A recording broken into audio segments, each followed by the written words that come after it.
Alright, this is my first time picking from the TBR jar in this video. As you can see, I have a lot of little books in there. Most of these should hopefully be on the shelves behind me, or like I can get them on my Kindle pretty quickly. If not, I might pick again because I want to read something right now. I want to start something right now, so I need something to get going on. A few shakes. It's hard to shake because it's pretty full, but close my eyes.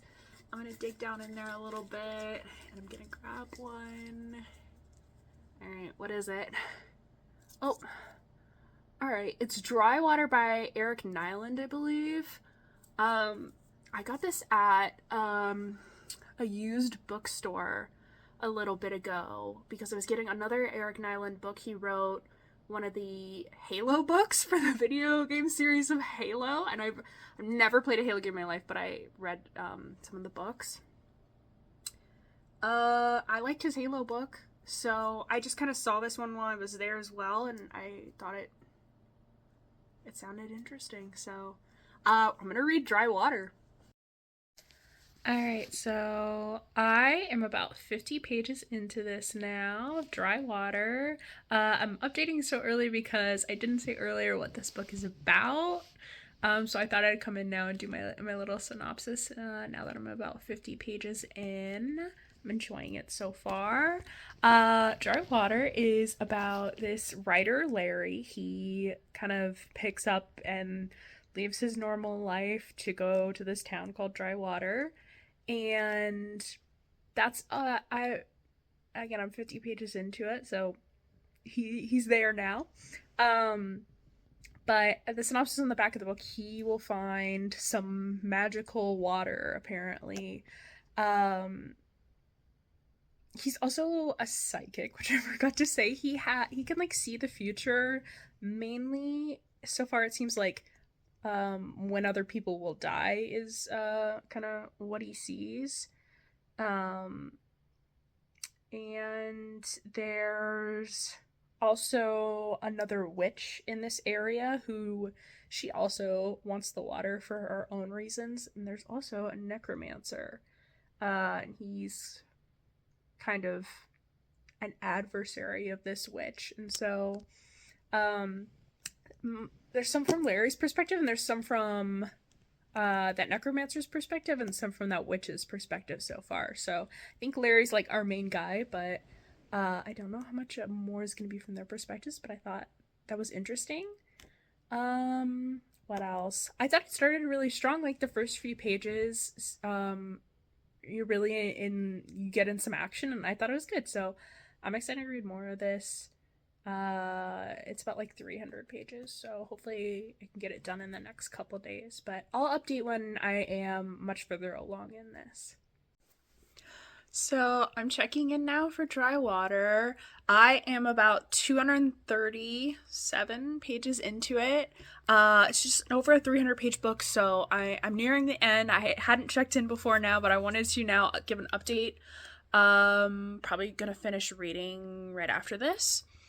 I'm really liking it so far. It was a really random buy for me, but I am really, really enjoying this. The plot so far has gone in a few ways. There have been some events that I was just not expecting. Not really twists, but just like, I just didn't think it would go that way, and I thought it was fun that it did. And I really hope we land the plane on this one. I really hope that the ending is good. I think a bad ending could ruin it. It seems like where we're at the point in the book, we're heading towards like a magical confrontation or something. And I think it could get a little too trying to be highbrow metaphysical-ish, and I think that would ruin it a little bit for me.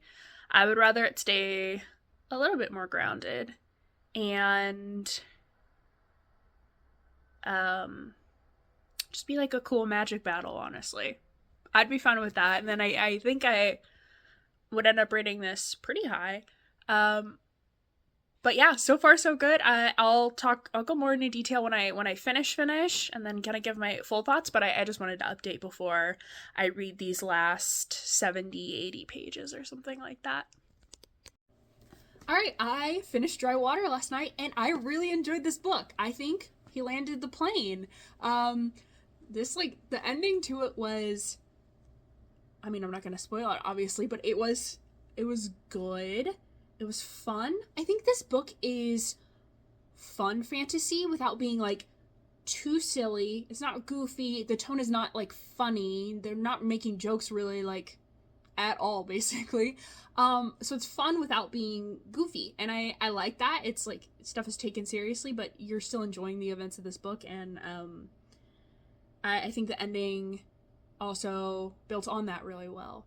And there was some inventive stuff in there. A lot of the events in this book, I just like didn't anticipate them going the way they did. I think that's part of the reason why I like it so much. Things kept happening I wasn't expecting, and I think the pacing of those things happening was really well. I think the book in general was paced very well, where it wasn't like breakneck speed, but things were happening and there were dips in between. I would really recommend this. I looked it up on Goodreads. I think this book has like 300 and something ratings or something like that, so not a super popular one. It came out in like 1997, so not a new one either, but if you just want like a fun, easy to read fantasy that's just like a standalone, that's, you know, kind of mostly set in our world, and you're not getting into like super crazy magic rules or anything, I think I would recommend this. Maybe kind of one of the only things I would kind of is maybe like a negative. I don't super care about like really any of these characters. Our main character Larry is fine. I don't feel super strongly about him. And there's no character in this book that I'm like, oh, I love them. Which would usually be a bigger negative for me, but I think I was just like fine to just like be along for the ride for this one. I think the writing is good. I don't think there's like too many like standout quotes or like anything from this, but I think it's like I said, easy to read, but doesn't feel like, you know, too dumbed down. I think I might rate it. It's gonna be either a 4 or 4.5. It's definitely not a 5. Mostly because I don't care about those characters that much. I'll either end up being a 4 or 4.5. Really enjoyed this. I think this was a great one to pick first for the TBR jar because I was in a mood to kind of read anything, which I'm not always in for sure. And I wouldn't have picked this up next otherwise. There's no way. And I think it would have languished on my beautiful bookshelf for years to come, probably, honestly. I didn't have an incentive to pick this up otherwise. It's kind of weird that I bought it in the first place, but I'm super glad that I did. With that done, Dry Water, first TBR jar book done. We're gonna pick another one from the TBR jar. Last time, I didn't really talk about like what I wanted to get out of here. Because I was kind of in the mood to read anything. So I'm trying to look at these, see if there's something in there. Daisy Jones and the Six I need to read at some point this year. What am I in the mood for right now? I am in the mood for a weird girl book, I think. Like a horror or just a girl being weird. I think The Hounding is one I've seen recently. I know I have in here and have on my bookshelf somewhere. I think that would be a really good one. What else is another weird girl one in here? Mayfly. That's another weird girl one. But yeah, I think that's what I want, but I'm also still pretty open-minded, so whatever I pull out of here, it'll be my next book. I'm gonna close my eyes. Again, it's hard to like shake this up, so I'm really gonna like dig for a book because it's hard to shake it up because there's too many things in here. Alright, what did I get? Oop! And I dropped it. That's the thing with these tiny books. Hung on the Range. This is crazy. I was thinking that this book is so similar. It's literally right behind me. Perfect. It's this book right here. This is so similar to Dry Water in that I like so randomly picked this up from a used bookstore. This is like such a weird pull for me, really outside of like I don't know. I didn't see anything about this. No one told me about this. I don't even think I know the author on this one, which I did for Dry Water at least. But let's see what this is. I mean, it's got a cowboy sort of vibe, and I think I was sort of vibing with that at the moment. Okay, so it's like a post-apocalyptic thing, it looks like. After the American West was destroyed in a series of biological disasters, rebuilding it was a lot like building it in the first place. But there were a lot of differences. For example, new partly mechanical cattle were called steerites. They sang a lot more than the original steers had. Most of the cowboys were partly mechanical too, except for those who were called control naturals. They had to keep all their original equipment just like the original cowboys. Hong was one of those control naturals, and life wasn't easy for him. Most folks looked down on a man who didn't have at least one bionic hand. Okay, so it's about this character, Hong. He's a cowboy. Looks like he's gonna rob a bank at some point. And I guess people in this future, said the cattle are robots, and people are also like cyborgs, I guess. This is like I said, I could pick something off the shelf that I think is the most similar vibe to Dry Water in terms of just like, it's a random thing I picked up. This is the one. I was literally thinking about this book the other day because I'm like, maybe I should read this because Dry Water was so random. So the TBR jar kind of has my back, maybe. Hopefully I like it, but like in terms of things that I just like have no expectations for, I don't think I'm gonna look up anything on Goodreads before I start reading this. Good. No expectations going in. Looks fun. This will be my second book for the TBR jar. So I have been reading Hong on the Range. I have about 100 pages left in it. And I haven't updated until now because I kind of still don't really know what I think about it, honestly. I'm not disliking it, but I'm not loving it either. I'll talk about what's happened, I guess. So, yeah, I didn't have a super clear idea about what this book was about. Our main character, Louis, at the beginning of this book, is just, looking for work. He is in this kind of, Wild West world, but people have, robot parts and bionic abilities and stuff. But he doesn't. He's a human, which is called a control natural. He's just wandering around, kind of looking for work, goes to runs into a mechanical cow who's part mechanical and part cow, most of the people in this world. They're they don't ever use the word cyborg or anything, but that's my understanding of the definition of the word cyborg. Meets this cow, Chuck. Chuck and him go to this town. He's trying to find a job, and he gets caught up in holding the horses for a bunch of bank robbers. So he gets blamed as being part of this gang that just robbed a bank. They're all running away. He's trying to get away too because he thinks he's going to get blamed for this bank robbery. And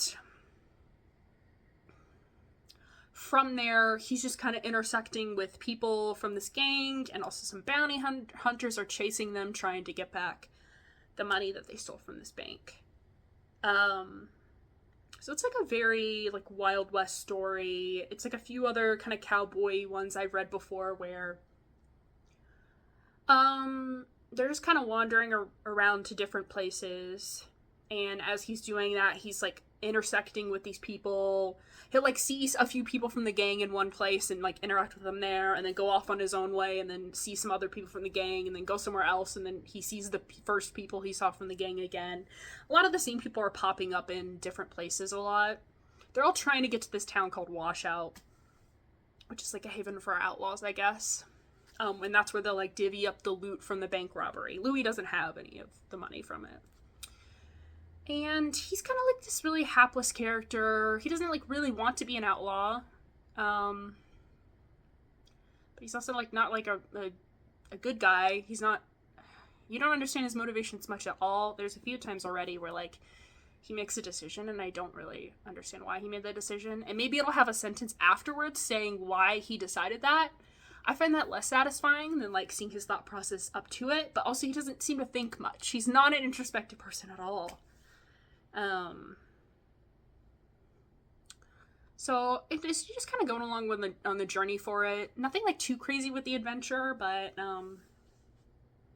the pace is like better because of what I talked about. Where like they're going different places. He's meeting up with people he saw in this one place, and maybe, you know, they got into an argument or something, and then he went off on his own way, and then he runs into them again, and then the bounty hunters catch up with him here, and then he gets away from them there, you know? So, like, the pacing of it is, like, pretty good in that way. I'm gonna try to finish the last 100 pages in this today, and hopefully by the end of it I kind of understand what, if anything, this book is trying to say. And hopefully it has, like, an ending to wow me. I think for, like, a Wild West story, you can do, like, a really cool final shootout sort of thing or something. I'm hoping it'll have something like that that'll kind of bump it up in my mind, but we'll see. Alright, I just finished Hung on the Range. Unfortunately, I don't think the ending of this was very... It didn't put it over the top for me. I think this is quintessentially a 3-star book in my mind. Like, it was never so bad that I was like, I want to DNF this or anything. And I was just kind of always holding out hope it would get better, and it never really did, but it just kind of, like, maintained the whole way, and it was fine. And it was good, and I'm, like, okay about reading it, but, like, you know, I won't think about this probably anytime soon. So, what I was saying last time is kind of a problem. With our main character, Louis, is not very introspective, and I don't understand why he makes the choices he makes. His last choice in the story, I don't understand why he did that either. So that's kind of a bummer. I don't think that, you know, lends to it being a very good, very well written character. I think by the end of the book, he should have completed some sort of arc or something where I understand it, it's satisfying. He just kind of made a choice, and I was like, okay, why? Whatever. I want to imply more about what that choice was. And the ending, like, yeah, just didn't super wow me. There's almost no world building in this book, which I also thought was weird. It is like this world I talked about where, like, all these people have robot parts. Louis does not. He's called a control natural because he doesn't. But you never really learn. Those people are kind of, like, looked down upon, and you never really learn, like, why Louis is a control natural, because it at one point it implies it is a thing they force you to be, like, they pick a certain number of, like, kids every year or something, or like something to, like, be, but nothing ever comes to that. It's kind of set in this world too that, like, clearly something happened to destroy. It's clearly set in the future, but all the futuristic stuff we get are the robot parts, and it's like everything has reverted back to the Wild West. And they'll be on a train, and they'll be like, that's the ruins of Denver, but nothing more is said about that. You don't know what happened in Denver, just Denver is in ruins. So it's weird. There's not any world building, which I would have liked to know a little bit more about the world. I don't think it needs to be super, super crazy, but... best part of this book, I do want to say, is Chuck. The steer in this. There's a picture of him somewhere. I'm gonna see if I can find it real quick. Maybe I can't. He is the best part of this book. He's so funny. I love the way he talks. He talks kind of proper, but also, like, really, really earnest. And this is Louis on Chuck. It's kind of hard to see. So there are, like, a couple pictures in this book. There's, like, 4 or 5, maybe. Probably, like, 4. And Chuck is so funny. He cracked me up the entire time. Chuck is the best part of this book. And kind of the only character, honestly, that I care about. Because, again, we don't know our main character, and then all the other, like, outlaws and stuff are just kind of, like, pretty surface level. So, 3-star book for me, for sure. Like, very much a 3-star. And Chuck is a 5-star. That character gets 5 stars. I need to go pick another thing from the TBR jar. I probably won't start it tonight, but I'm gonna go get set up with the TBR jar because I didn't grab it yet. So Alright, is the camera angle different? You bet your ass it is. I gonna shake up my TBR jar, and hopefully I'll start reading this tomorrow, probably. What do I want to pull out of the TBR jar? It's a good question. I'll look over at my bookshelf real quick. I'm just peering from across the room at it. Not a real good view. And I see We Ride Upon Sticks. It's hard to miss it because it's like neon pink, but let me just stick my hand in here because it's hard to shake things up. I'm not looking though. And I don't know, that seems like lighter in tone maybe. Again, not that Hung on the Range wasn't light in tone or anything, but I would like something, you know, light. Not super crazy. And I don't know, that book sounds interesting. So something like that at least. I don't really have any other ideas. I don't really know what I want to read, which is maybe a good time for it. Okay, I'm sticking thing in here. I'm trying to... This one feels good. No, it doesn't. This one feels good.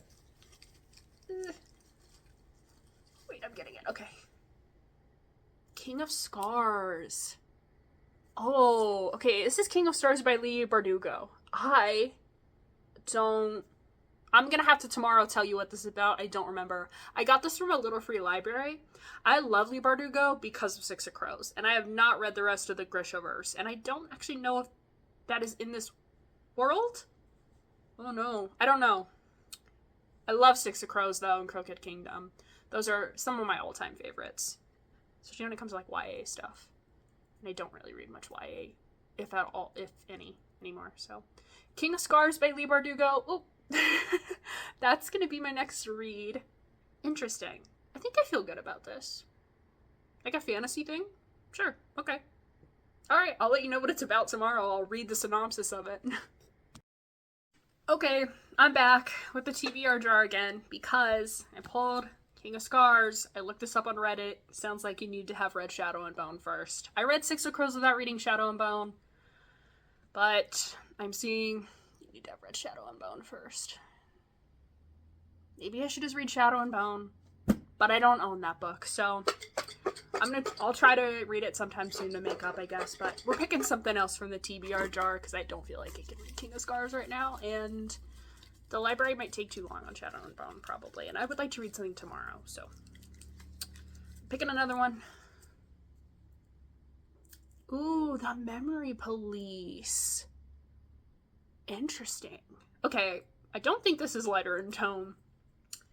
And when I got a fantasy thing, I was kind of psyched about getting a fantasy thing, but I think this could be good too. I think it's going to be heavier, but I mean, I've heard such good things about it. It's on my shelf right now. Psych. Sorry for the psych out about King of Scars, but we're reading Memory Police, so. Alright, so I just finished The Memory Police. I didn't talk about any of my experience as I was reading it, and I also think I didn't get into what it's about, so I'm going to do that real quick.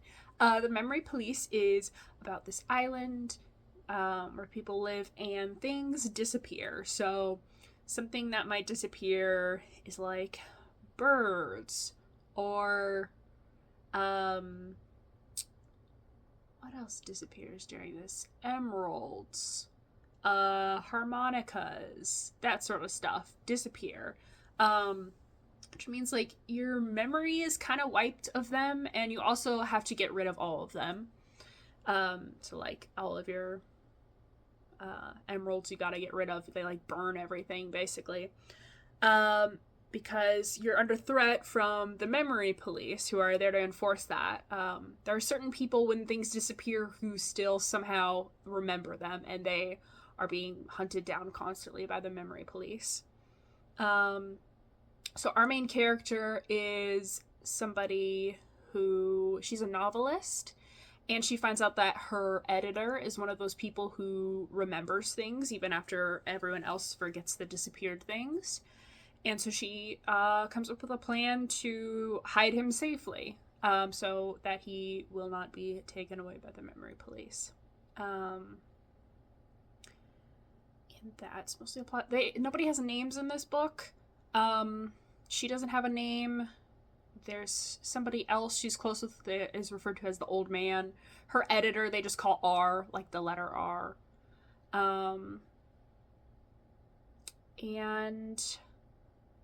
I did really enjoy this book. I liked some of the stuff it had to say. Do you feel like I still need to kind of think more about what I felt about what it was trying to say and how I felt about that? But there's some stuff in this that I do really feel like I gained something from. The ending, too, I also feel like I have to think about more. I don't like it.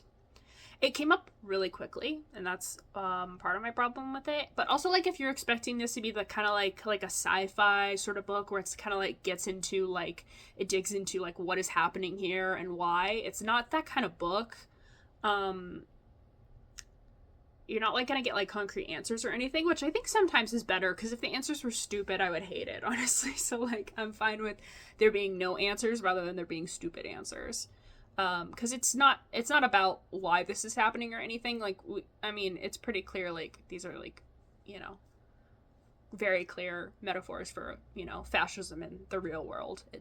So, in that way, I thought it was, you know, really successful, and I just really liked it. I mean, it just really focuses on this main character, the old man, and the editor. Those are there are, you know, other periphery characters, but you really get a sense of these characters. And I think their, like, friendship and their kind of relationship with each other was really nice. It was really nice to read about now, especially when, I don't know, I'm just thinking so much about how community is kind of gone.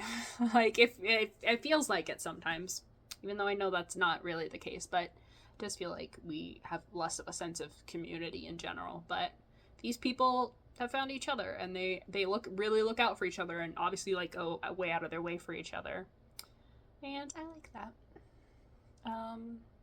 So this is really good. I don't know what I'm gonna I think I'm probably gonna end up rating it a 4. It's not a 5 for sure. I'm pretty sure this is a 4, but a good read. I'm glad I read it.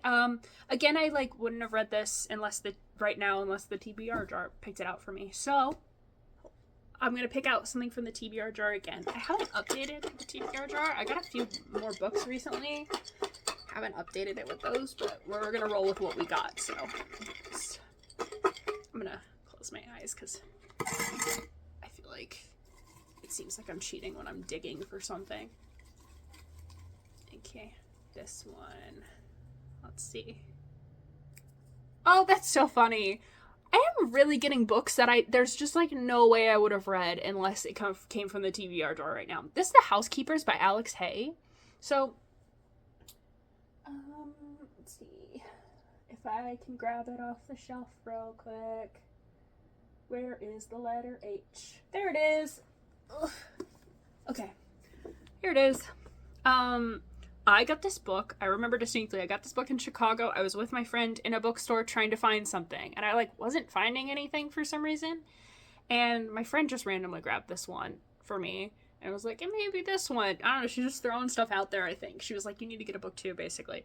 And I know this is like a heist one, and that's what made me grab it, because I like a heist. I haven't read enough heist stuff, so I was like, I'm gonna go this. So this will be my next read. I'm excited.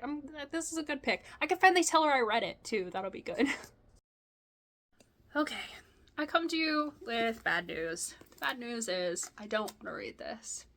I am going to DNF it. It is a soft DNF. I will pick this up and I will try it again. It's not happening right now. I got about 50 pages in. I'm taking the bookmark out. Why was this not working for me? My problem, I would try to push through, but my problem is anytime I was like, oh, I should read right now, I'm always reading a few books at once. So I would, you know, whatever, one of my other books, I would go, oh, I'll read that. And then I would think, no, I should read The Housekeepers. And then I wouldn't read at all because I was like, I should be reading The Housekeepers, and I don't want to do that. And so I wouldn't even read my other book. I just wouldn't read. And that's a problem for me. So, problem is with this book, I'm not loving the writing. I don't like the beginning of this book. It starts page 1 with what is a big status quo change for our main character, and so I feel like I don't know who she is,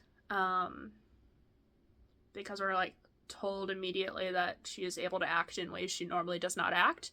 So when you keep telling me that, I go, okay, well, bitch, I don't know you. So, like, what you're showing me with your actions is what I assume you are. So I'm like, why do you keep telling me it's different? Like, all I've seen is you act this way. So, I wish it would have started, honestly, sounds crazy. I wish it would have started slower. I wish it would have started with, she's like a maid. And so I would go about her day, see her being a maid in this house that she is later she's gonna heist that house.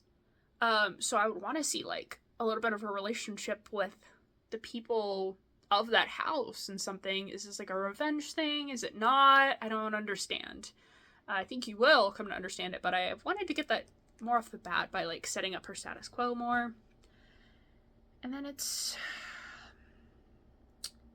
just she's, like, in the part she's, like, in the part of the thing where you recruit your heist people, but, I was just, like, not engaged in those conversations that she was having with those people.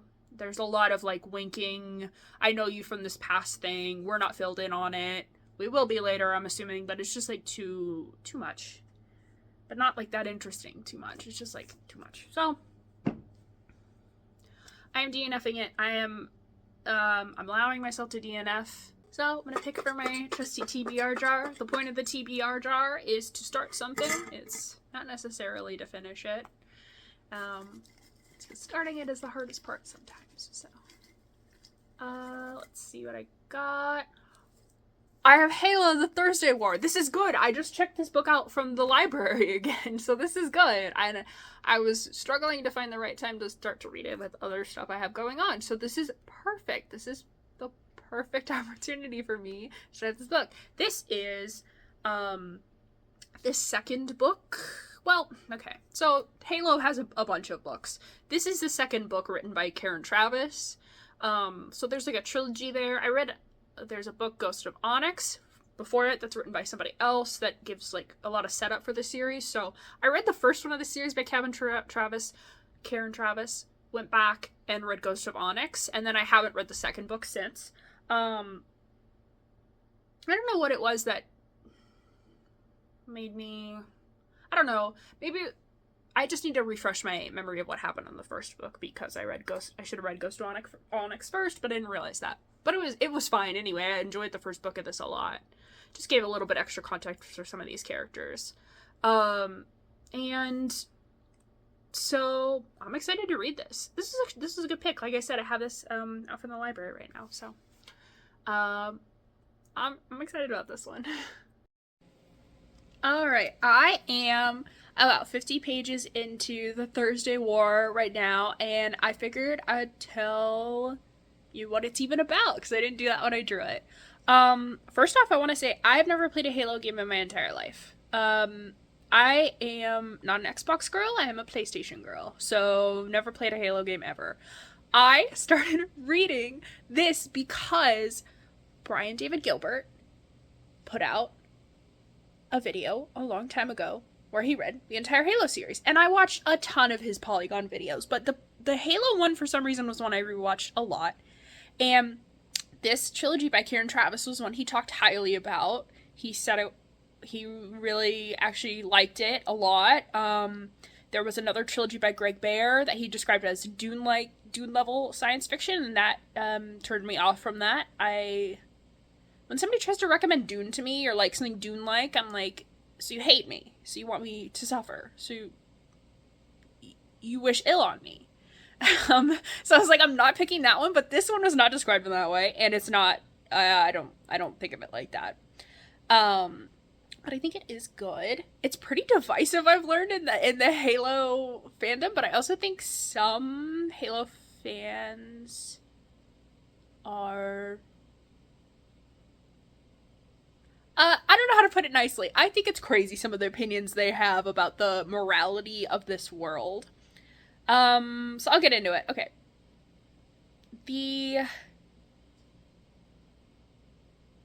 basis of this. So we're following this group called Kilo 5. It's a group of, they're like, it's like space marines. One of them's a Spartan. There's an AI. There's like, that's kind of the group. And in this second book here, without like spoiling the first one too much, they're still kind of on a similar mission where they are trying to sow discord in the Sangheili population. They're like selling weapons to like their religious fundamentalist groups that are looking to so they're looking to get them infighting so the Sangheili are weakened so the humans can take them out and not have to worry about them. And so they're still doing that. They're also in this one they're gonna have to face some human terrorists at some point. It's interesting. They refer to them as terrorists, but there are also characters in this book who are like, we're all kind of terrorists. So these are some humans who don't want to be like ruled by this, the galactic whatever. It's not I don't think they call this as the galactic whatever, but they don't want to be under this the human normal government that is kind of fucked up. They do some fucked up shit, so it's not that crazy. And yeah, that's kind of where we're at without me spoiling too much of what's going on. I think these books are really interesting. Again, I don't think you really have to know much about Halo for these. Master Chief is, like the main character of Halo. He's mentioned occasionally in some of these, maybe like 2 times in a book. But you don't follow him in these ones. There are other ones that follow Master Chief. I'm not interested in Master Chief. And I don't think the characters are kind of the strongest part of this. I kind of like brushed over who was in Kilo 5 even because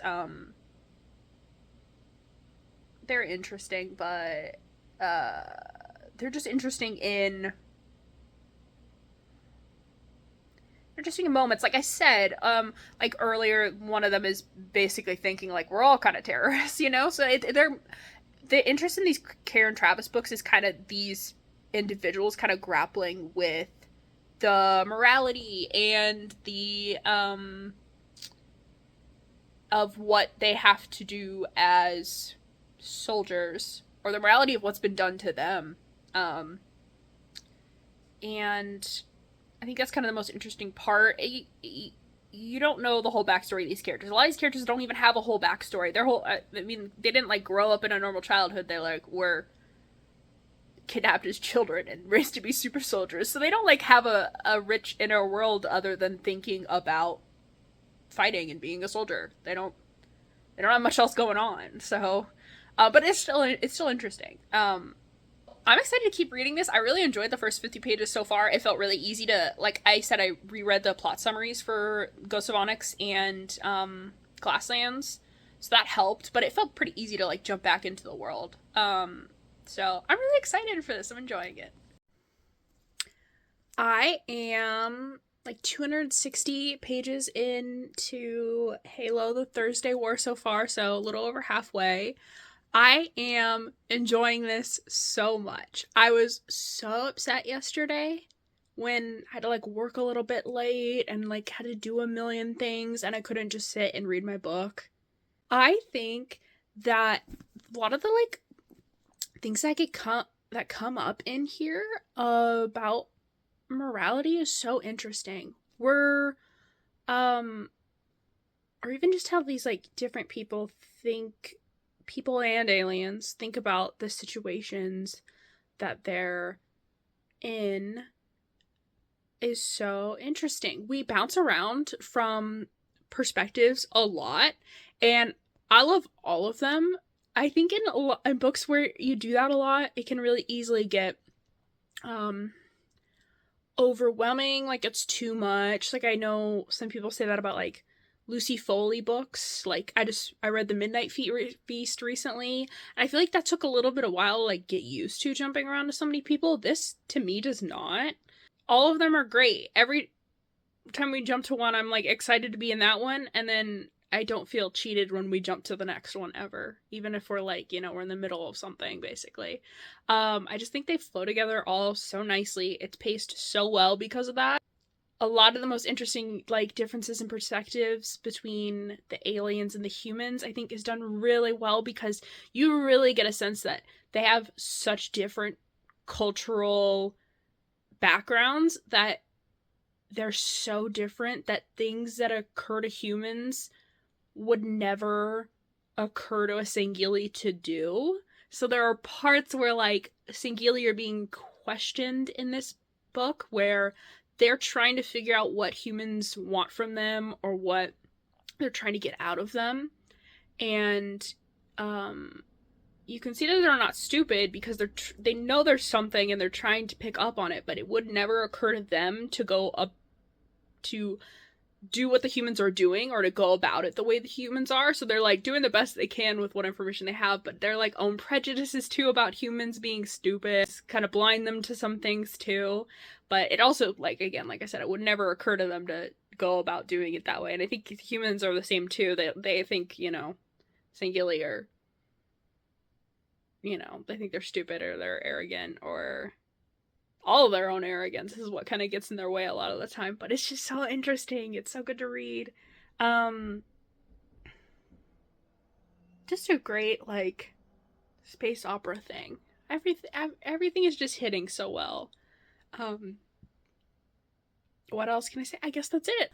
Okay, I have finished Halo: The Thursday War.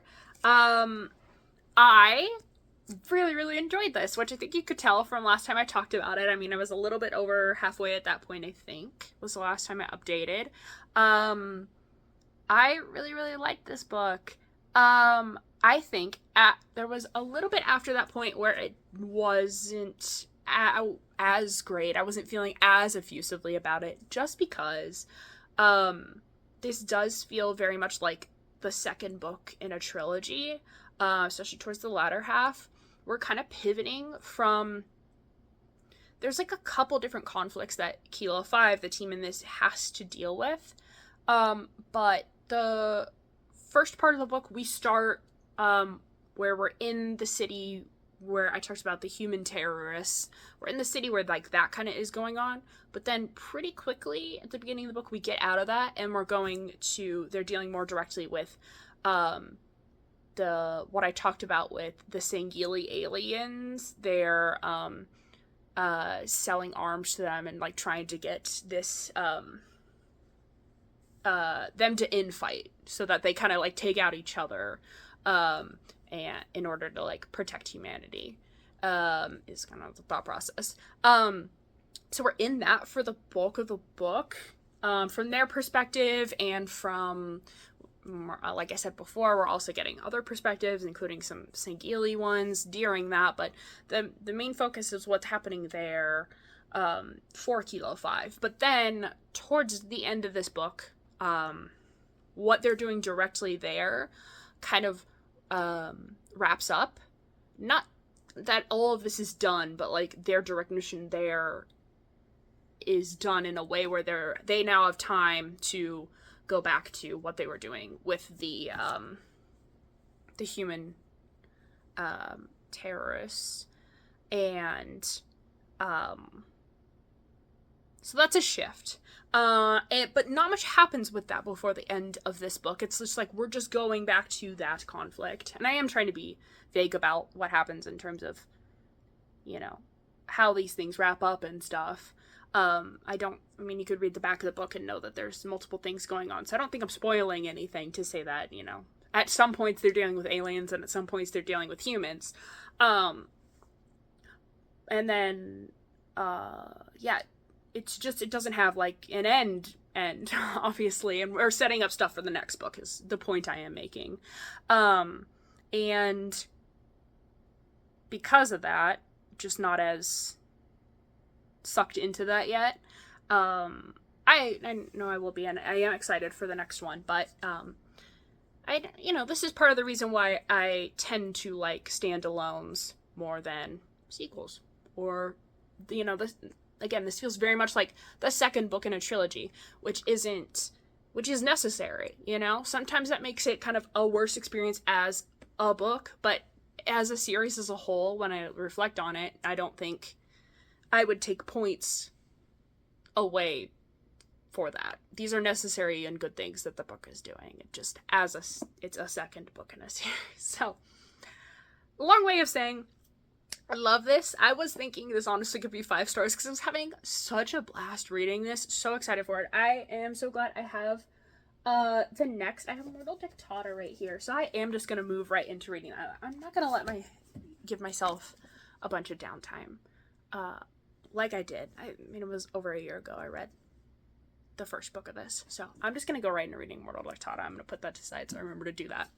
I think this is probably like a 4.5 then, because I feel like it can't be a 5 because I have that negative bit to it, but I loved this so much. It made me so excited for this. It made me so excited to read more Halo in general, which I don't know if it is going to pay off for me, but we'll see. So glad I picked this one out of the jar. This was perfect. I've checked this book out of the library. Like, I know I just happen to have it.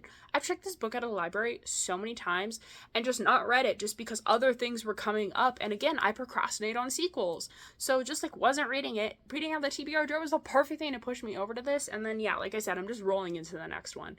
So this is gonna be the last book for me from this TBR experience. So I read 4 books, and I would like to do this again. I think that, like I said, I feel like I got lucky with my TBR jar picks, not in that they were exactly what I wanted to read in that moment, but in that they were things I was interested in, and it pushed me to read those things that I wouldn't have the chance to read otherwise right now.